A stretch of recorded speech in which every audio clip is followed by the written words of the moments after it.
all other Indian politicians, journalists, and political parties, Indian Army Chief General Bipin Rawat has labeled the peaceful political campaign of Referendum 2020 to be an act of terrorism. He mentions that the Referendum 2020 campaign and SFJ are external threats to Punjab.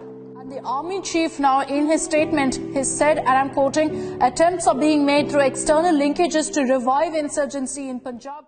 But how can SFJ be any kind of threat to Punjab, being that it is a human rights advocacy group that is leading a peaceful and democratic referendum campaign?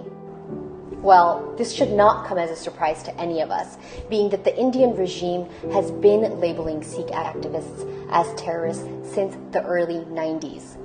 The indigenous people of Punjab, who suffered oppression that was inflicted on them by India, initiated the Khalistani movement. On one hand, there was the devastating Operation Blue Star that killed thousands of civilians inside of their holiest place of worship. And then came the horrific 1984 state-sponsored genocide of the Sikhs.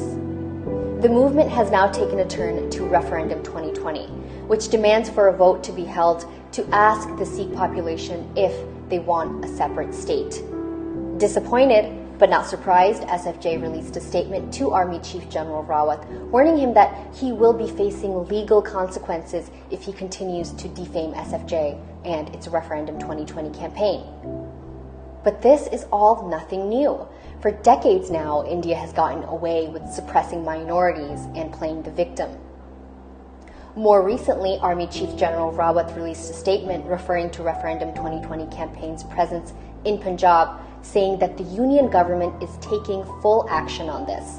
And by full action, what he means is that innocent Sikh activists are being picked up, detained, and tortured every single day, even as we speak, just for their political views.